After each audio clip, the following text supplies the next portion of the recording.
নমস্কার সুপ্রিয় পশ্চিমবঙ্গবাসী এবং আমার প্রাণপ্রিয় ভারতবাসী। বর্তমানে আপনারা খেয়াল করেছেন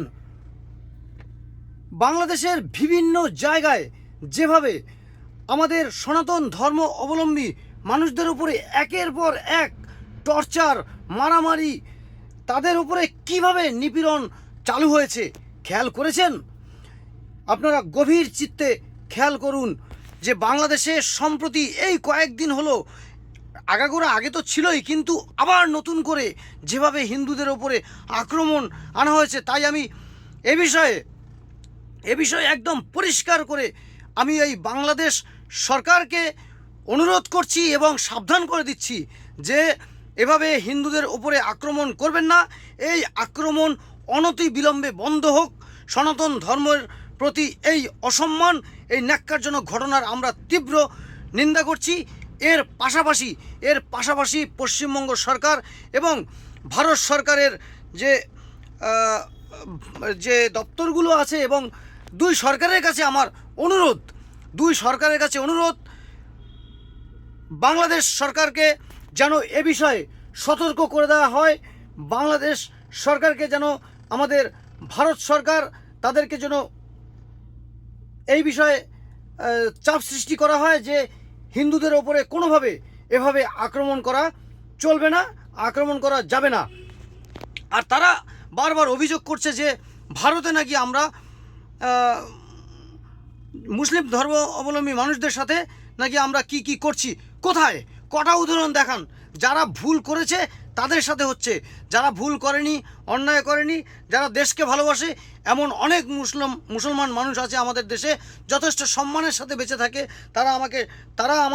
আমরা তাদেরকে নাগরিক সম্মান, নাগরিক সংবর্ধনা, এমনকি রাষ্ট্রীয় সম্মানে পূজিত করে থাকি। আপনাদের মতো নয়। হ্যাঁ, বাংলাদেশ আপনাদের মতো নয়, তোদের মতো আমরা এত নোংরা মানসিকতার নয়। একদম সামান্য কিছু সংখ্যক বাংলাদেশে হিন্দু রয়েছে, তাদের উপরে এরা নারকীয় অত্যাচার চালিয়ে যাচ্ছে। এই অত্যাচার অবিলম্বে বন্ধ হোক, নইলে কিন্তু আমরা ভারতবর্ষ আমরা কিন্তু আমাদের মতো করে গর্জে উঠব। আমরা কিন্তু আমাদের মতো করে অবাধ ভঙ্গিমায় প্রতিবাদ চালিয়ে যাব এবং আমরা আমাদের মতো কিন্তু এই রোগ যাতে ঠিক হয় সেই ওষুধ দেওয়া শুরু করব। তাই যদি মনে করেন হুমকি, তাহলে হুমকি। যদি মনে করেন সাবধান করে দিচ্ছি, তাহলে সাবধান। যদি মনে করেন সতর্কতা করে দিচ্ছি, সতর্কতা। সাবধান হয়ে যান বাংলাদেশ, সাবধান হয়ে যান। হিন্দুদের ওপরে এভাবে আক্রমণ চলবে না। এর পাশাপাশি আমি পশ্চিমবঙ্গবাসীদেরকে বলছি, গতকাল আপনারা এই বারুইপুরের, হ্যাঁ আমারই অঞ্চলের কাছাকাছি প্রায় বারুইপুরের মাদারিহাট স্কুলের ঘটনা শুনেছেন?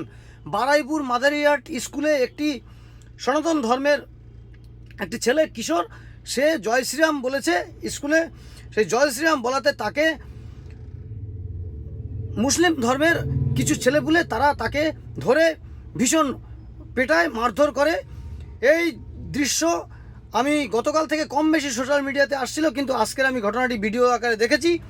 আপনারা এই বিষয়ে প্রচুর পরিমাণে প্রতিবাদ করুন, প্রশাসনের কাছে বিচারের দাবি তুলুন এবং আমি নিজেও ব্যক্তিগতভাবে পশ্চিমবঙ্গ সরকার তথা ভারত সরকারের কাছে দৃষ্টি আকর্ষণ করছি, এই ধরনের জিহাদি মনোভাবের মানুষদের এই সমাজে যেন একদম ঠাঁই না দেওয়া হয়, তাদের যেন কঠোরতম শাস্তি দেওয়া হয় এবং কাদের ইন্ধনে এগুলো হয়েছে, কোথা থেকে শিক্ষা পেয়েছে, তাদের পরিবারকে যেন দৃষ্টান্তমূলক শাস্তির আওতায় আনা হয়। আবার এই মর্মে আমি আরও কিছু কথা, দু একটি কথা না বললেই নয়। আমি আমার শ্বশুরবাড়ি দক্ষিণ 24 পরগনার বাসন্তীতে, আমি সেখানে বিগত প্রায় 17-18 বছর ধরে যাতায়াত। আমি সেখানেও বিভিন্ন জায়গায় খেয়াল করেছি এবং পশ্চিমবঙ্গের বিভিন্ন প্রান্তিক অঞ্চলগুলোতে এই সমস্যাগুলো হয়ে থাকে আমি বিগত বছরগুলোতে খেয়াল করেছি। আমি এক বছর একটা অনুষ্ঠানে ছিলাম, সেখানে আমার শ্বশুরবাড়িতে কিছু মুসলমান মানুষ আমন্ত্রিত ছিল। তো সেখানে দেখছি রান্না করার জন্য হিন্দুদের বাড়িতে তারা জবাই করে দিয়ে যাবে, আড়াই প্যাঁচ দিয়ে মুরগি বা যে খাদ্য যে প্রাণীকে রান্না করা হবে কেটে, সেটাকে তারা কেটে দিয়ে যাবে, অর্থাৎ তারা তাদের প্রক্রিয়া জবাই করে দিয়ে যাবে আর হিন্দুরা রান্না করবে। এগুলো হতে পারে না, এগুলো নোংরামি। আমি আমার ধর্ম, আমার আচার অনুযায়ী চলবো। আমার বাড়িতে যদি আপনার পোষায় আপনি আসবেন অতিথি হিসেবে, না পোষায় আসবেন না। আমার সৃষ্টি, আমার কালচার আপনাকে মেনে নিতে হবে। আপনাকে কি আমরা শুয়োরের মাংস খাওয়াচ্ছি না, মুরগির মাংস খাওয়াচ্ছি। তাহলে আপনার নিয়ম কি করে? আপনি তো আমাদেরকে আপনার ধর্মের গোলাম বানাচ্ছেন। ছি! আর এই জিনিস যারা আমার ধর্মের মানুষ যারা এগুলো মানছেন, এগুলো তারা মেনে নিচ্ছেন, তাদেরকেও ধিক্কার জানাই। আপনার ধর্মটা এত সস্তা না, আপনার সংস্কৃতিটা এত সস্তা নয়। আপনার সংস্কৃতিকে ভাঙার জন্য এই জিহাদি গোষ্ঠী এগুলো করছে। এগুলো করবেন না, এগুলো সম্প্রীতি নয়। এগুলো সম্প্রীতি নামে এগুলো নিজের অস্তিত্বকে নষ্ট করার একটা চক্রান্ত বা পরিক্রমা।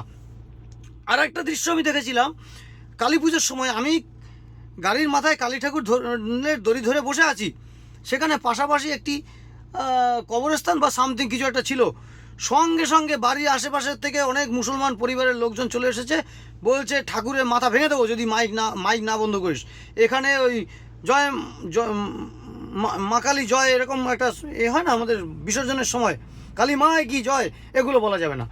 এইগুলো এবং সরস্বতী পুজোর সময় এই যে পশ্চিমবঙ্গের বিভিন্ন প্রান্তে এবং কলকাতা শহরের এই যে যোগেশচন্দ্র কলেজ আরও বিভিন্ন জায়গায় যে সরস্বতী পুজোর সময় আপনারা দেখেছেন পুজো হতে দেওয়া যাবে না, এরকম আরও অনেক অনেক ঘটনা যেগুলো সামাজিক সম্প্রীতি তো নষ্ট করছে বটেই, সনাতন অবলম্বী মানুষদেরকে কোণঠাসা করে তোলার একটা পরিক্রমা চলছে।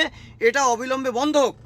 আমি পশ্চিমবঙ্গ সরকার সহ ভারত সরকারের কাছে অনুরোধ করছি, এই জিনিসগুলোর দিকে নজর রাখুন, হিন্দুরা যাতে স্বস্তির সাথে বেঁচে থাকে এবং আমার সহনাগরিক হিসেবে যে অন্যান্য সম্প্রদায়ের মানুষ তারা যেন শান্তি শৃঙ্খলভাবে তাদের ধর্ম আচরণ করে, কখনোই আমাদেরকে দাবিয়ে রেখে বা আমাদের ওপরে এই ধরনের করে। ও হ্যাঁ, আর একটা কথা, জায়গায় জায়গায় বিভিন্ন জায়গায় সনাতন ধর্মের মানুষেরা সামান্য কিছু পাওয়ার আশায় তারা ছোট ছোট স্বার্থের কারণে তারা নিজের ধর্ম ত্যাগ করে খ্রিস্টান ধর্মে চলে যাচ্ছেন। এটা কিন্তু করবেন না। সনাতন ধর্ম একেবারেই এতটাই পরিস্থিতি খারাপ হয়নি যে এই ধর্মকে ছেড়ে আপনাকে চলে যেতে হবে। আর আর্থিক সংকটের কথা বলছেন, আজ থেকে 100 বছর আগে বা তারও আগে বা আজ থেকে 50 বছর আগে বা আমাদের ছোটোবেলায় আজ থেকে 30-40 বছর আগে যা ফিনান্সিয়াল স্ট্রাকচার ছিল তার চেয়ে কিন্তু এখন অনেকটা আমরা স্বাবলম্বী, অনেক আমরা সুস্থ সবল আছি। আমাদের সেই অভাব অনটন, সেই দুর্দশা, সেই কষ্টের দিন আর নেই। তাহলে কেন এই ভারতবর্ষের মাটিতে থেকে, হিন্দু প্রধান দেশে থেকে আপনারা এই নিজেদের স্বার্থের কারণে স্বার্থের দিকে তাকিয়ে এই ধর্ম ছেড়ে খ্রিস্টান ধর্মে চলে যাচ্ছেন? আর আমাদের সনাতন ধর্মের মূর্তি, দেবদেবী, মহাপুরুষদের ছবি এগুলো ছুঁড়ে মাঠে ঘাটে নর্দমায় ফেলে দিচ্ছেন। ছি ছি! নিজের ধর্মকে অন্তত ন্যূনতম সম্মানটুকু দিন। আজ এখানেই বক্তব্য সমাপ্ত করছি, আর দীর্ঘায়িত করব না। সকলে খুব খুব ভালো থাকবেন। বন্দে মাতরম। ভারত মাতা কি জয়। জয় ভারত। ধন্যবাদ।